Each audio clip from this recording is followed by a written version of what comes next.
Vasudevasutam Devam Kausachanuramardanam Devaki Paramanandam Krishna Vande Jagadgurum Shri Krishna Vande Jagadgurum.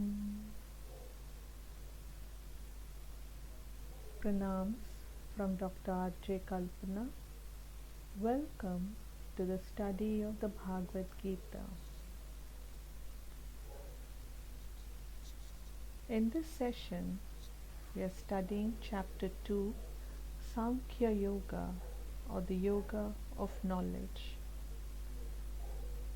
from Shloka 56 onwards. In the last session, we left with Arjuna's question as to Krishna: how do we identify an enlightened person? What are the marks that a self-enlightened man carries? How does he sit? How does he walk? How does he speak? In Shloka 55, Krishna says that one who has risen beyond temptations and fears, who is no longer prey to the senses or the pleasures of the senses, and who takes joy of the self, meaning joy of that divine presence within oneself, that man is called stable of mind. Shloka 56. The sage whose mind remains unperturbed amid sorrows, whose thirst for pleasures has altogether disappeared, and who is free from passion, fear and anger, is called stable of mind. So how do we now define equanimity? So Krishna here goes deeper into this concept and explains that the mind must remain undisturbed even while facing the heaviest of sorrows. The mind must not hanker after pleasures, and even the thirst of such pleasures must altogether disappear. And one who is free from passion, fear and anger, that person is called stable of mind.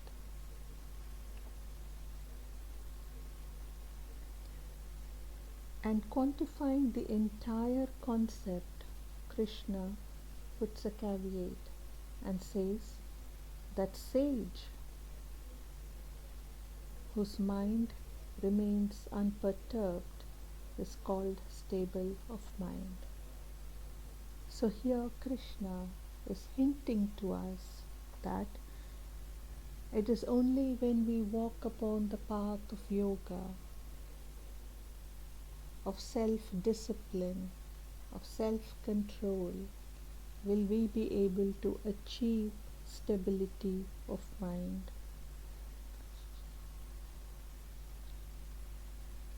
It is only then that God realization will be achieved. Enlightenment will take place. Shloka 57. He who is unattached to everything and meeting with good and evil neither rejoices nor recoils, his mind is stable. And so Krishna here once again says that Unattachment is the key on this path, to be completely non-attached to everything and everyone around you, to have no value judgments, to not look upon something and either rejoice or recoil at it. Whatever we encounter, we treat it alike with equanimity, and that mind is called a stable mind. And in Shloka 58, when, like a tortoise which draws in its limbs from all directions, he withdraws his senses from the sense objects, his mind should be considered as stable. And so Krishna here talks about Pratyahara, one of the limbs in the Ashtanga of Patanjali's Yoga Sutras. Pratyahara is to withdraw from the world of the senses, like a tortoise which withdraws its limbs from all four directions and remains crouched within its shell. So too should the wandering mind withdraw from the external objects of stimulation, from the senses, the sense objects and the pleasures of the senses, should be completely dissociated, unattached from it.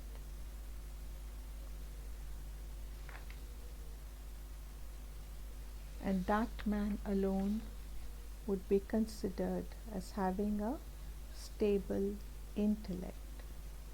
Shloka 59. Sense objects turn away from him who does not enjoy them with his senses, but the taste for them persists. This relish also disappears in the case of the mind, of stable mind, when he sees the Supreme. This is a very interesting shloka, because here there are two levels to this. At one level, Krishna says that if a person does not enjoy the senses, the sense objects turn away from him, because he is no longer taking pleasure in any indulgences. But at another level, the taste of it still persists. So all it needs is the right trigger for a tsunami to occur. Right? So this is like saying the river has dried up, but the river bed still remains. So at the first shower of rains, the river bed will once again turn into a raging, frothing river. So therefore, it is not enough just to withdraw from the world of senses. It is not enough to just turn away from the pleasures of the senses, but the taste for such pleasures must also be eradicated. And this taste, this relish, Krishna says, this will disappear when he sees the Supreme Divine. When he comes face to face with that divine presence within, when he gets to experience the divinity, then even that lingering taste of pleasures will disappear. Shloka 60. Turbulent by nature, The senses, even of a wise man who is practicing self control, forcibly carry away his mind, Arjuna. Krishna, ever loving, ever compassionate, so beautifully he says here that for a man who is practicing self control, the senses, which are ever turbulent in nature, can forcibly carry away the mind. And therefore, he says, exercise caution. He understands the challenges that we face living bound to this plane of matter, to this dimension of materialism, that the senses, which are ever passionate, ever turbulent, always seeking our attention,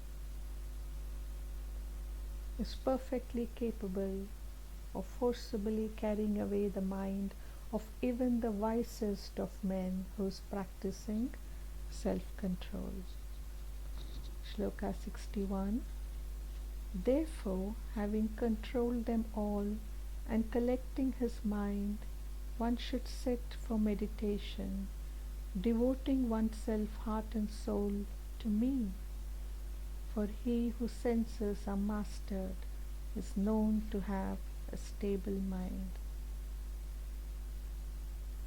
And so therefore Krishna here gives us a solution. He says, collect your mind, sit for meditation, control your senses, and devote yourself to the divine,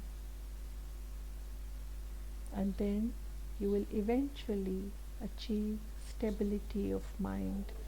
You will eventually achieve a balanced equanimity.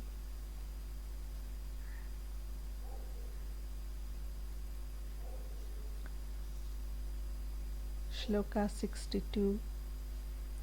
The man dwelling on sense objects develops attachment for them. From attachment springs up desire, and from desire unfulfilled ensures anger.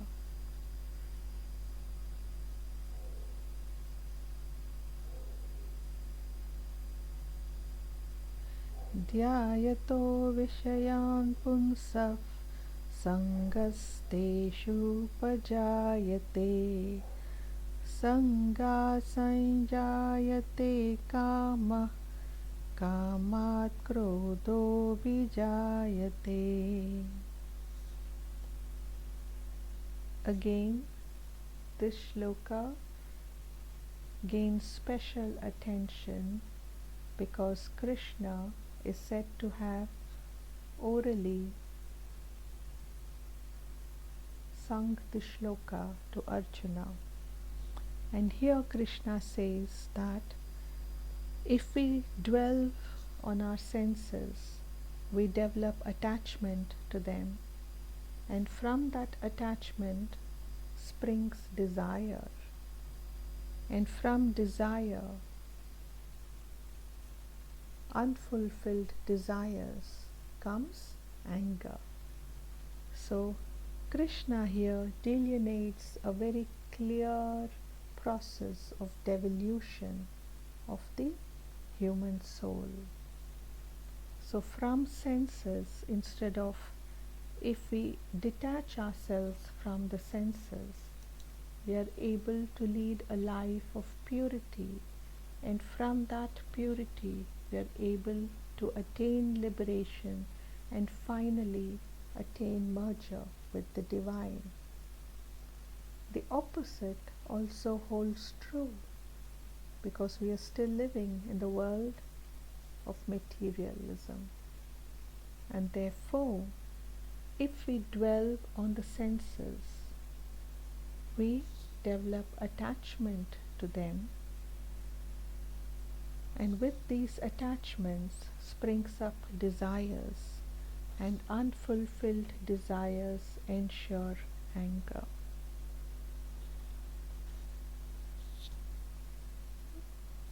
So here Krishna is talking about what happens if we fail to control and discipline our mind. Shloka 63.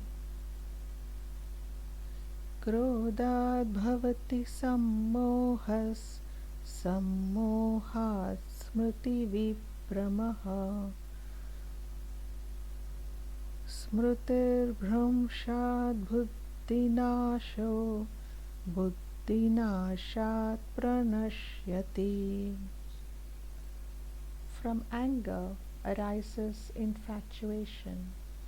From infatuation, confusion of memory. From confusion of memory, loss of reason. And from loss of reason, one goes to complete ruin.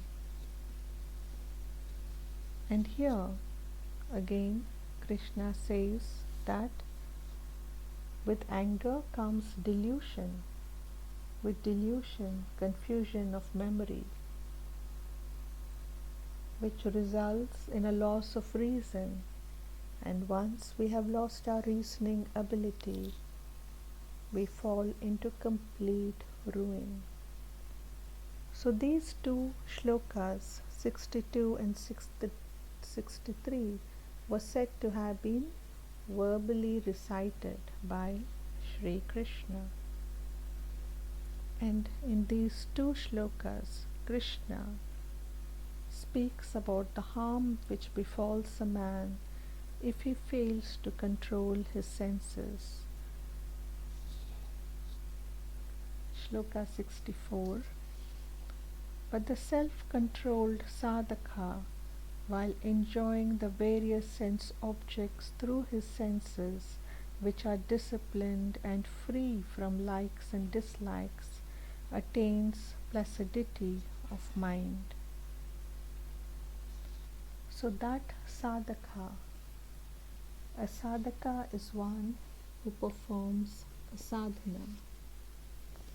So that person who practices yoga,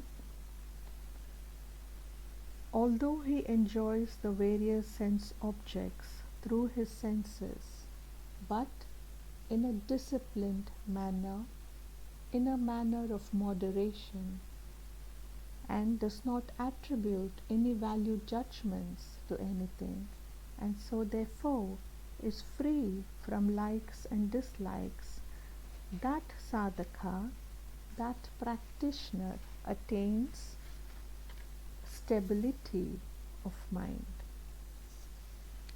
Shloka 65.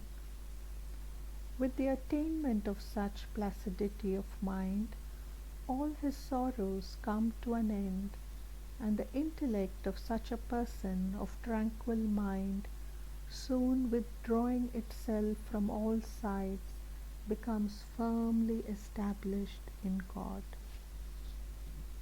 So the first step is to withdraw the mind from the pleasures of the senses through disciplinary measures, and then not to attribute any value judgments to whatever comes in his way.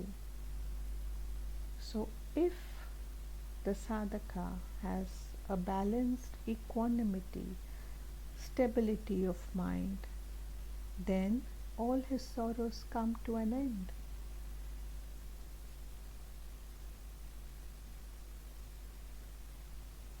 What need is there for sorrows? Sorrows arise only when we have desires, unfulfilled desires. And such a man has a chance of becoming firmly established in God. So here Krishna says the most important point of all, that if spirituality is the path that you have chosen to walk upon, if merger with the divine is your noble goal, Then withdraw your mind from the world of the senses.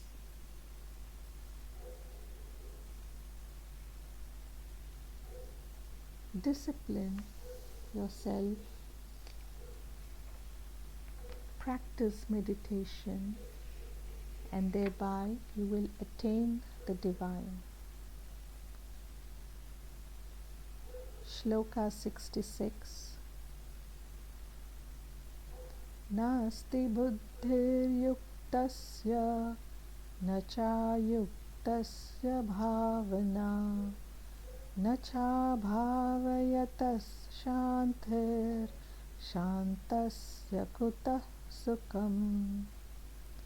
He who has not controlled his mind and senses can have no reason, nor can such an undisciplined man think of God. The unthinking man can have no peace, and how can there be happiness for one lacking peace of mind? And so Krishna here is now holding up the mirror for the opposite point of view. So for that man who has not disciplined his senses, who has demonstrated no self-control, how can he even think of God? His mind is inundated with so many thoughts. There is no room for thinking of God. How can he even imagine to have peace when he is merely being a slave to his senses? He can have no peace, and how can there be happiness if there is no peace? How can we find joy in anything if our mind is constantly distracted?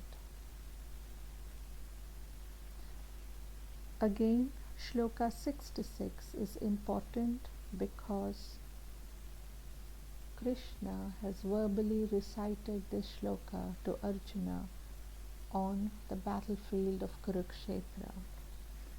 Shloka 67. As the wind carries away a boat upon the waters, even so of the senses moving among sense objects, the one to which the mind is joined takes away his discrimination.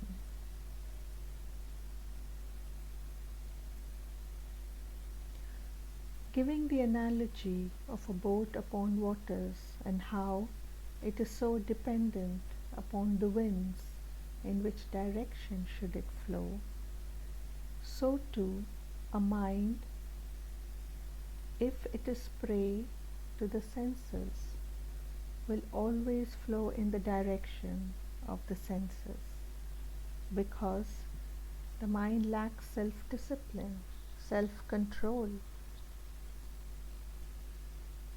and discriminatory power has been taken away by the senses. Shloka 68. Therefore, Arjuna, he whose senses are completely restrained from their objects is said to have a stable mind. And therefore, Krishna says, restrain your senses completely, and that man whose senses are completely restrained is said to have a stable mind. Shloka 69. That which is night to all beings, in that state of divine knowledge and supreme bliss, the God-realized yogi keeps awake. And that ever-changing, transient worldly happiness in which all beings keep awake is night to the seer. Here, Krishna proceeds to describe the state of an ordinary man and the state of a yogi, bringing out their differences by comparing it to night and day. And so he says, into that night, which is night for people who are indulging in senses, because the God realized yogi keeps awake. It is night to the world of the senses, or to the people who are indulging their senses, because the divine knowledge and supreme bliss is inaccessible to them, is unsettled by them. But for the realized yogis, they ever dwell in that bliss. They ever dwell in the presence of the divine, and therefore the yogi keeps awake. And into this world of matter, of materialistic pleasures, which keeps awake the worldly men, the men who indulge their senses, in such a world, the yogi sleeps, because he remains unconcerned with mere materialistic pleasures. His goal is eternal. His goal is immutable. His goal is divine. Shloka 70. As the waters of different rivers enter the ocean, which though full on all sides remains undisturbed, likewise he in whom all enjoyments merge themselves attains peace, not he who hankers after such enjoyments.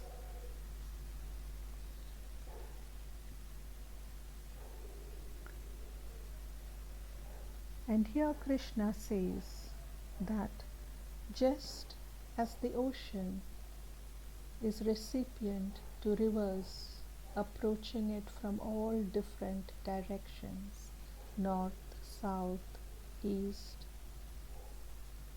and yet it remains itself undisturbed by the constant inflow from the rivers. So for a yogi, all enjoyments merge themselves, because he does not hanker after such enjoyments. He remains in a state of permanent transcendental bliss.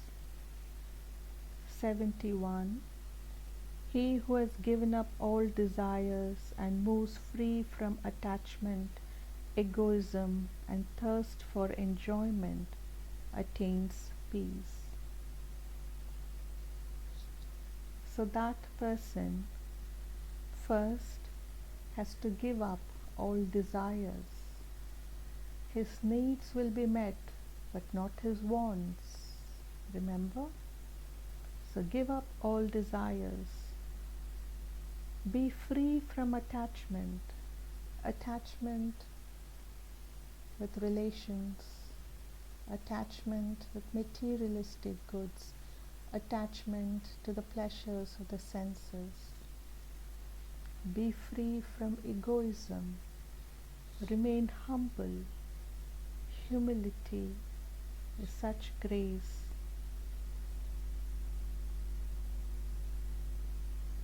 That person attains peace of mind, remains ever peaceful. And we come to the last shloka of this chapter, shloka 72. Arjuna, such is the state of the God-realized soul. Having reached this state, he overcomes delusion, and established in this state, even at the last moment, he attains Brahmic bliss.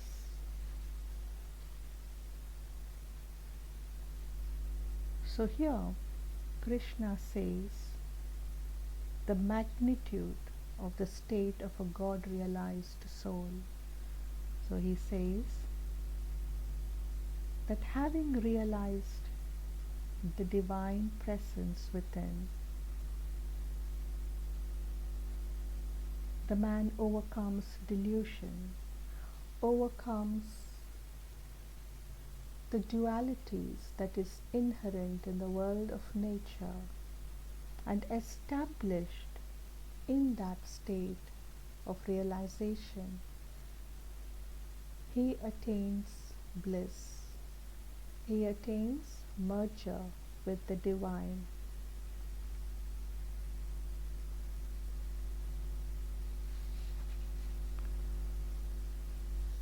And so thus we come to the end of this chapter on Sankhyayoga.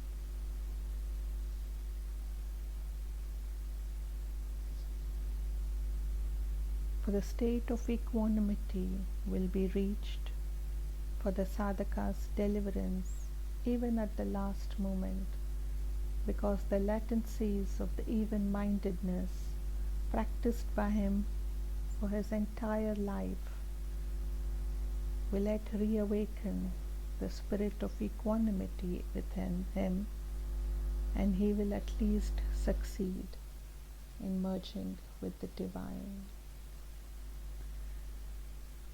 Om Tatsadita Shrimad Bhagavad Gita Upanishadsu Brahma Vidyayan Yoga Shastre Shri Krishna Arjuna Samvade Sankhyayoga Nama Dvitiyodhyayaha.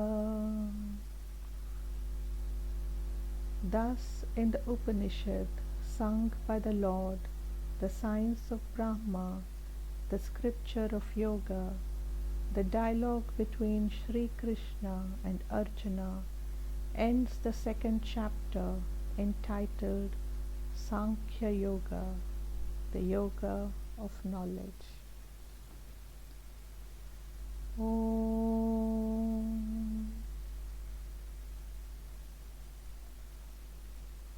Yogesham Satchidanandam Vasudevam Rajapriyam Dharma Samstapakam Viram Krishna Vande Jagat Gurum. Shri Krishna Vande Jagat Gurum.